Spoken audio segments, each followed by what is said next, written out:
amados, nós iniciamos um estudo nos 10 mandamentos, no livro de Deuteronômio, no capítulo 5, e essa é a nossa segunda aula.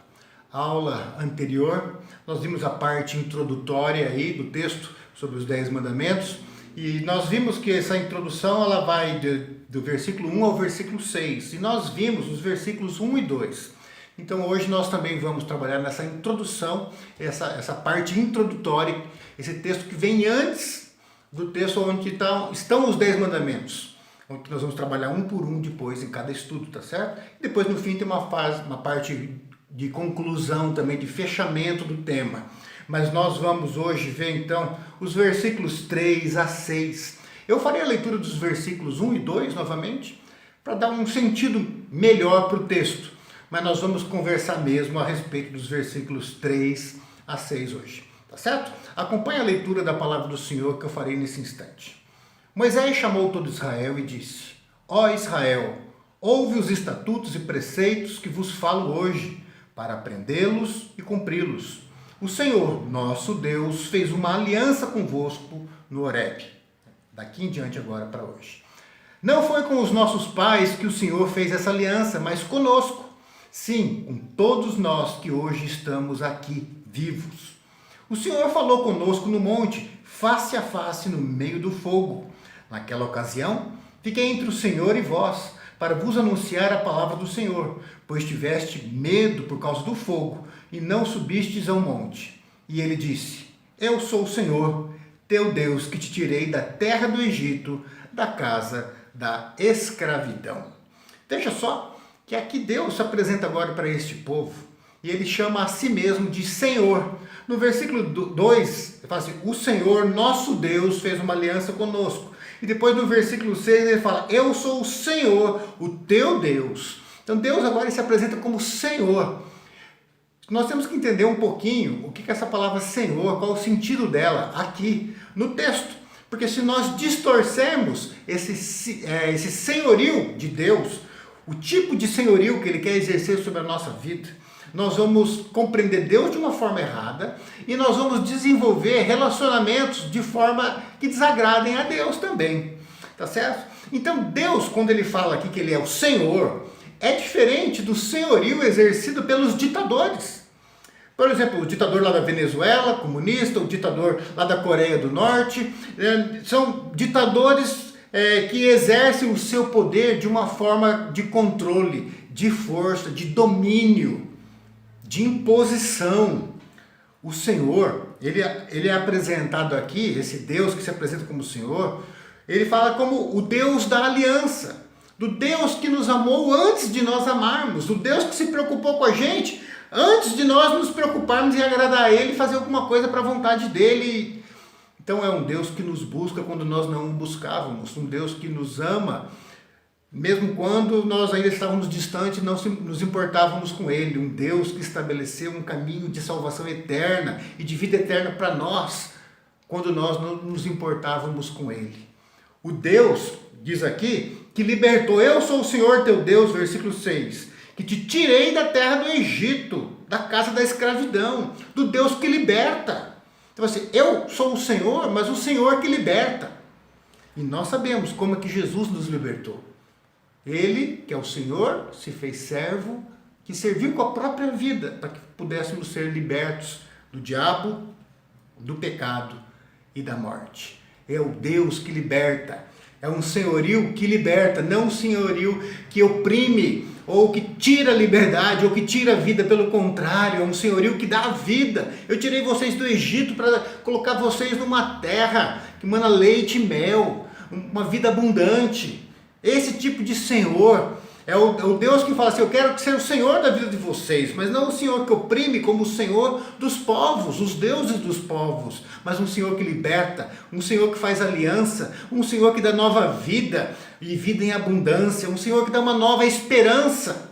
Aquele povo que caminhou no deserto por todo o tempo tinha uma esperança, porque Deus tinha falado que eles iam sim entrar numa terra prometida, que eles iriam viver de uma forma que eles fossem gostar, uma forma abençoada, que tivesse paz no coração.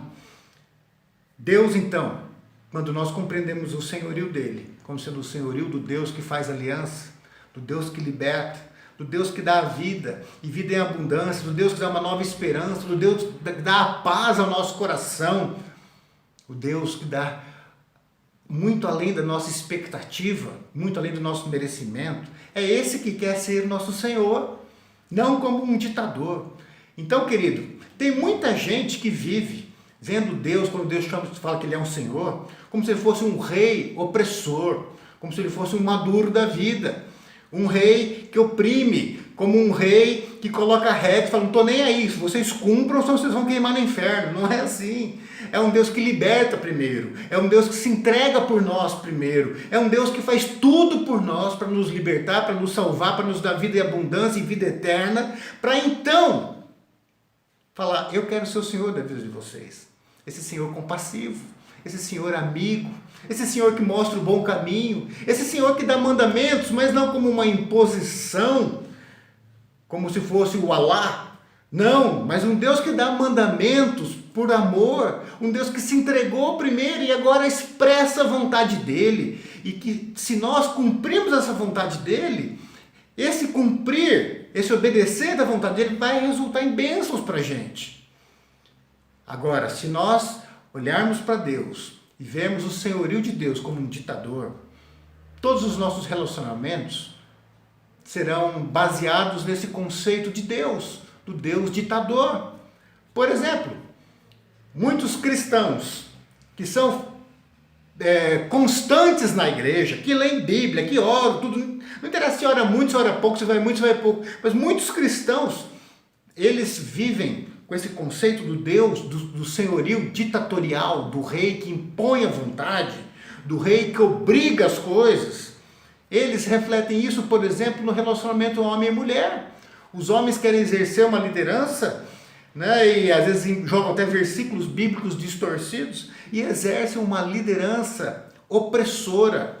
E a gente vê que na história da humanidade a mulher tem sido oprimida, porque o homem tem exercido uma liderança opressora. E não é isso. Não é dessa forma. Não é dessa forma. Se você quer ser o líder da tua casa, como homem da tua casa, então aprenda com Jesus como que é ser o líder. É dar a vida pela tua esposa, dar a vida pelos teus filhos. É aquele que é Senhor se fazer servo por amor. É abrir mão de tudo por aqueles que ama. É fazer primeiro pelo outro, para depois, quem sabe, receber algo de volta. Quem sabe receber algo de volta. Quando nós vemos Deus como um ditador, nós nos tornamos pais e mães que exercem autoridade sobre os filhos de uma forma ditatorial. Não quero saber. Eu que mando, cala a boca, você não tem direito, aqui é minha casa. É dessa forma. Porque nós não conseguimos compreender a autoridade do pai e da mãe, muitas vezes, de forma diferente, porque a gente vê Deus como um modelo e a gente vê Deus como um ditador. Nós vamos levar esse sistema ditatorial e opressivo para dentro dos nossos lares. Queridos, não é assim. A Bíblia fala assim que nós temos que ensinar a criança, corrigir a criança, mas não com a autoridade de ditadores, mas como pais e mães que seguem o exemplo do Senhor, que se entregam, que amam, que buscam, que dão espaço para a criança falar, que dão espaço para a criança opinar, e se ela está errada, corrige.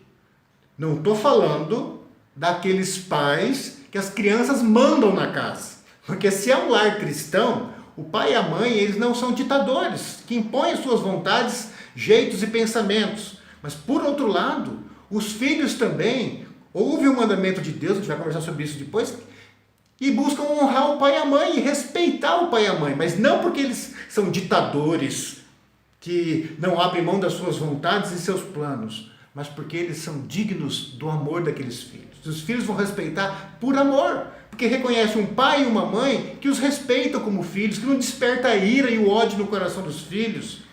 Pai e mãe que demonstram carinho, que valorizam os filhos, que ouvem quando os filhos falam.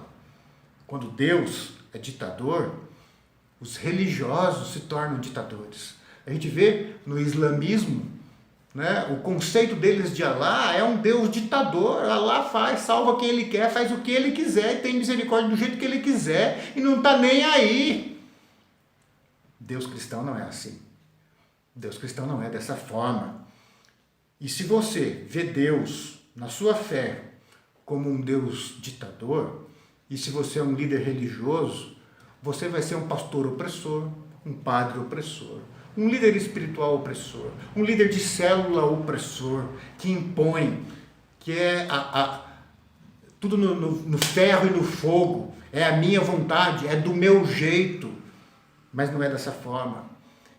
Queridos, eu fico impressionado, verdade mesmo, que nós somos muitas vezes tentados, nós temos eu não sei, uma tentação, uma fraqueza humana. Eu fico impressionado que muitas vezes as igrejas, onde essa visão do Deus ditador, que daí então tem pastores que colocam regras e leis e impõem essas coisas, isso atrai os crentes. Eu fico impressionado que os crentes, ao invés de escolher o Senhor da aliança, que liberta, que dá vida em abundância, que dá nova esperança, que dá novidade de vida, eles escolhem o ditador, que tem pastores ditadores, numa igreja onde a autoridade é toda baseada no sistema ditatorial, opressivo. Essas igrejas enchem, transbordam. E aqueles crentes tapados, aqueles líderes religiosos opressores, e todo mundo atrás. Eu sei que muitos têm procurado isso, porque o outro lado da igreja também está indo para um outro extremo, da libertinagem, da palavra de Deus não tem valor nenhum. Os mandamentos de Deus não têm mais valor nenhum, e é por isso nós estamos estudando os mandamentos, porque eles são importantes.